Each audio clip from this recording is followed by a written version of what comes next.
Hello बच्चों, welcome back to this channel. तो चलो आज स्टार्ट करेंगे। आज हम क्या पढ़ेंगे ना, आज हम क्लास 9 के एनसीईआरटी के जो पॉलिनोमियल्स है चैप्टर 2 है उसको हम आज पढ़ेंगे, स्टार्ट करेंगे। ठीक है, तो चलो स्टार्ट करते हैं। तो पॉलिनोमियल्स एक्चुअली में वो है क्या, उसको पहले हम जानेंगे। ठीक है, तो पॉलिनोमियल्स में पहले देखो, मैंने यहाँ पे दो अलजेब्रिक आइडेंटिटीज ये जो है इसको मैंने लिखा है, क्योंकि ये फॉर्मूला भी है। फॉर्मूला क्योंकि तुम लोग 8 क्लास में 8 क्लास में तुमने पढ़ा है ये फॉर्मूला, a प्लस बी का होल स्क्वायर। तो a प्लस बी की जगह पे x प्लस वाई हमने यहाँ पे लिखा हुआ है। ठीक है, तो x प्लस वाई का होल स्क्वायर कितना हो गया ना, x square plus 2xy plus y square. x minus y का होल स्क्वायर कितना हो जाएगा ना, a square minus 2xy plus y square. ठीक है, तो इसमें देखो ये जो हमारा x एंड y है, यहाँ पे x एंड y और यहाँ पे भी जो x एंड y है उसको हम क्या बोलते हैं, उसको हम एक्सप्रेशन बोलते हैं। ठीक है, एक्सप्रेशन हम बोलते हैं जिसको जिस एक्सप्रेशन को हम एक्सप्रेशन भी बोलते हैं और हम पॉलिनोमियल्स भी उसको बोलते हैं। ठीक है, ये हमारा ये पॉलिनोमियल दो हो गए, ये हमारा पॉलिनोमियल्स है, ऐसे हम लोग बोलते हैं। ठीक है, उसके बाद देखो जो पॉलिनोमियल्स है उसका हम वन वेरिएबल 2 वेरिएबल 3 वेरिएबल ऐसे बहुत सारे हैं। तो पहले हम वन वेरिएबल से स्टार्ट करेंगे। ठीक है, तो यहाँ पे देखो जो लेटर्स यहाँ पे लिखा हुआ है, ठीक है, लेटर्स मैंने लिखे हैं जैसे एक्स वाई जेड, ये सब हो गए हमारे वेरिएबल्स। ठीक है, ये सब हमारे वेरिएबल्स हो गए। तुम लोग एक चीज बुक्स में नोटिस किए हो, जैसे 2x और हो गया 3x हो गया माइनस x हो गया 1/2x, ऐसे बहुत सारे हो गया। ठीक है, जिसको हम बोलते हैं ये क्या, ये सब इस सबको हम क्या बोलते हैं ना, अलजेब्रिक एक्सप्रेशन। अलजेब्रिक एक्सप्रेशन हम लोग इसको बोलते हैं। ठीक है, जो हम एक्सप्रेशन बोलते हैं ये एक्चुअल में क्या है, एक्चुअल में ये कांस्टेंट है, और इसको हम वेरिएबल्स भी बोलते हैं। ठीक है, क्योंकि देखो यहाँ पे 2 3 -1 1/2 ऐसे सब आ रहा है, पर ये x यहाँ पे कांस्टेंट रह गया है, इसीलिए हम इसको कांस्टेंट भी बोलते हैं और वेरिएबल्स भी उसको बोलते हैं और उसको एक्सप्रेशन भी बोलते हैं। और ये जो पूरा टोटल है 2x 3x -x half x, ये सब जो है इसको हम पूरे को अलजेब्रिक एक्सप्रेशन बोलते हैं। ठीक है, एक एग्जाम्पल हम लेते हैं। ठीक है, एग्जाम्पल हम यहाँ पे लिखते हैं x³ plus x² -4x plus 7। ठीक है, ये क्या हो गया हमारा, ये हो गया हमारा पोलिनोमियल इन x,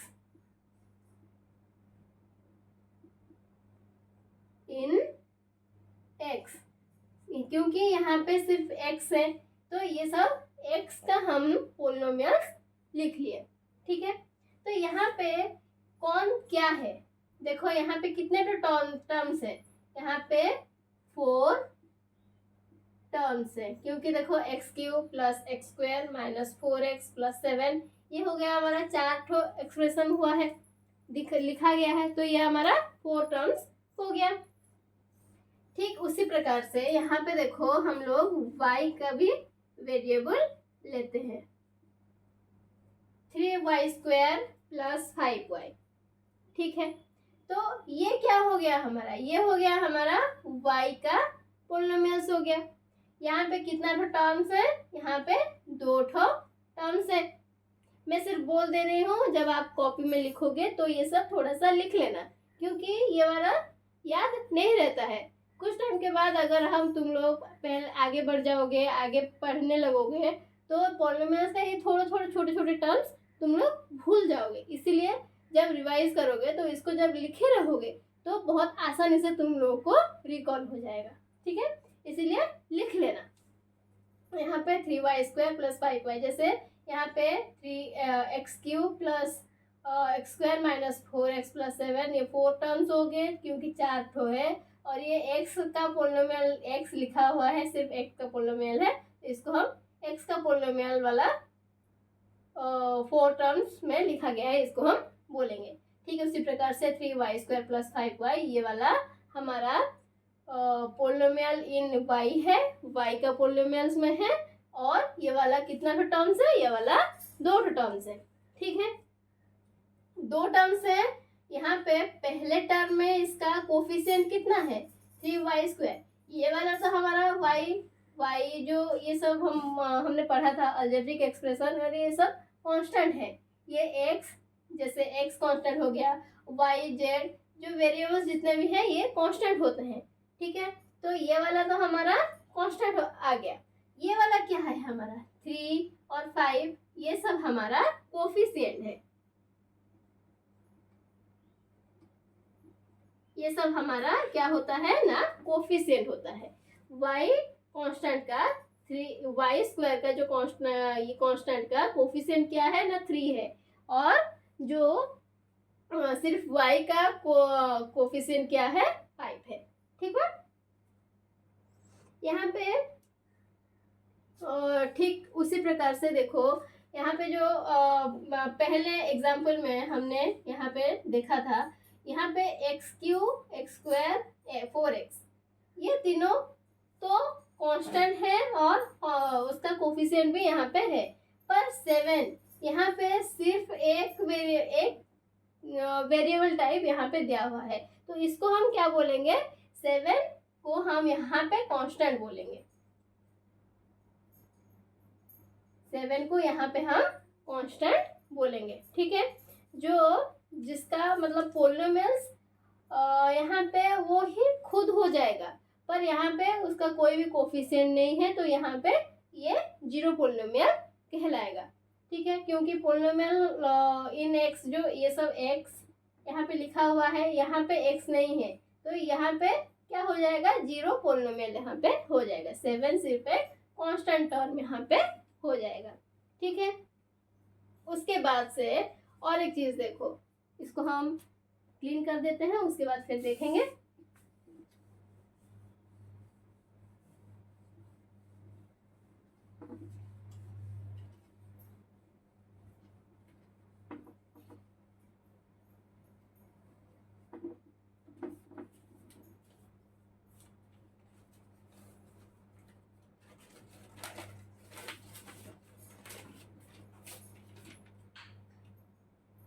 यहाँ पे देखो x प्लस 1/x यहाँ पे दिया हुआ है। ठीक है, अगर वहां पे कहीं पे हमें 1/x दिखाई देता है, 1/x का मतलब क्या है, x का पावर -1 में रहता है। ठीक है, अगर यहाँ पे x² होता तो पावर -2 में होता, क्योंकि फिलहाल हम यहाँ पे 1 लिए हैं, तो यहाँ पे पावर -1 यहाँ पे x का होगा। ठीक है, तो यहाँ पे देखो कि हम कितना हो जाएगा, x प्लस x का इनवर्स, इसको हम इनवर्स भी बोलते हैं, -1 ना बोल के इनवर्स बोलते हैं। ठीक है, ये कितना हो जाएगा, ये जो है हमारा ये जो टर्म है ये है, इसका पावर कितना आ रहा है, -1 आ रहा है पावर। तो -1 अगर आ रहा है तो ये which is not a whole number, not a whole numbers. ठीक है, तो ये अगर which is not a whole number मतलब ये अगर होल नंबर नहीं है। ठीक है, ये बात याद रखना, अगर ये होल नंबर नहीं है तो इसका मतलब ये है कि ये पॉलिनोमियल नहीं है। इसको हम और क्या लिख सकते हैं, नॉट ए पॉलिनोमियल। ठीक, समझ आया। अगर याद रखो, सिर्फ अगर इसका पावर जो है वो होल नंबर्स में नहीं है तो ये एक पॉलिनोमियल नहीं है, बस इतना ही याद रखना। और कुछ नहीं है। और पावर सिर्फ माइनस में रहता है वो नहीं है। पावर अगर मतलब यहाँ पे देखो √x अगर हम लिख लिए, ठीक है, तो इसका मतलब क्या हो जाएगा, इसका पावर कितना आ जाएगा 1/2 इसका पावर है। अगर ये 1/2 है तो 1/2 जो है वो क्या हमारा होल नंबर है? 1/2 भी हमारा होल नंबर नहीं है, क्योंकि हमने होल नंबर पढ़ा है। होल नंबर क्या आता है होल नंबर्स में, तो इसीलिए होल नंबर अगर नहीं है तो ये भी नॉट अ पोलिनोमियल। समझ आया? अगर ये होल नंबर नहीं है तो ये पोलिनोमियल नहीं है। ठीक है, ये बात समझ आ गई। ठीक है, अब हम मोनोमियल और बाइनोमियल पढ़ेंगे। मोनोमियल क्या है और बाइनोमियल क्या है ये हम देखेंगे अभी। यहाँ पे देखो मोनोमियल है क्या एक्चुअली में, जैसे 2x, x³ ऐसे बहुत सारी चीज हमने लिख दिया। सिर्फ ये एक टर्म आ रहा है कि नहीं? अगर एक टर्म आ रहा है तो मोनोमियल है। बस इतना ही याद रखना, इतना ही फैक्ट है। अगर एक टर्म्स आ रहे हैं तो ये मोनोमियल है। और बाइनोमियल क्या है ना? बाइनोमियल है जैसे तुम लोग लिख लिए x+1 x² - 2 ये सब लिख लिए। ये कितना टर्म आ रहा है? 2 टर्म आ रहा है। बाई मतलब 2, मोनो मतलब 1 है, सिर्फ एक टर्म आ रहा है। ठीक है, बाइनोमियल मतलब 2 टर्म आ रहा है जिसमें उसको हम बाइनोमियल बोलते हैं। और ट्राइनोमियल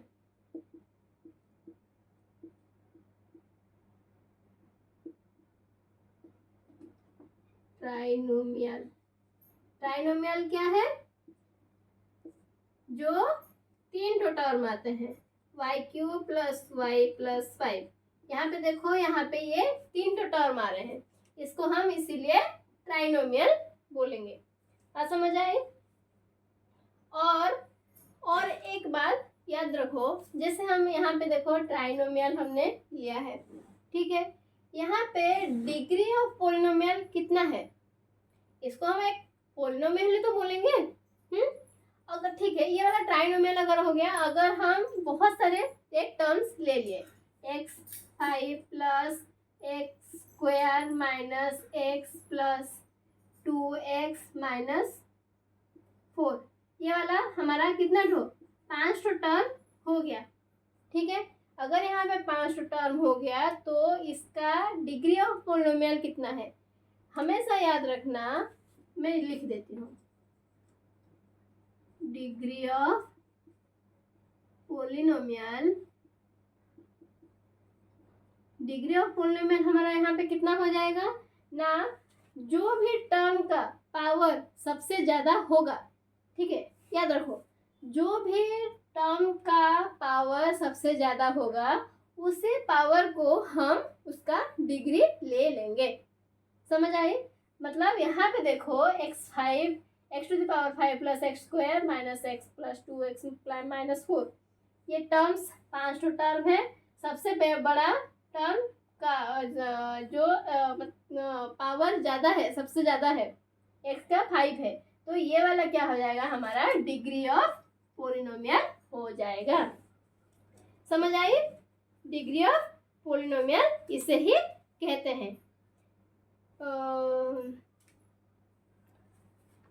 ठीक है, और पहले भी हमने तो पढ़ा था जिसमें वेरिएबल जिसके साथ नहीं होता है तो वो कांस्टेंट वेरिएबल हो जाता है, नॉन जीरो कांस्टेंट वेरिएबल वो हो जाता है, इसको हम पढ़े थे। और डिग्री हमने पढ़ लिया, मोनोमियल हमने पढ़ा, ट्राइनोमियल बाइनोमियल सब हमने पढ़ा। नेक्स्ट क्लास में हम इसका जो एक्सरसाइज है उसको कंटिन्यू करेंगे। ठीक है, एक इक्वेशन है उसको देखेंगे, उसके बाद हमने उसके एक्सरसाइज को करेंगे। तो आज के लिए बस इतना ही।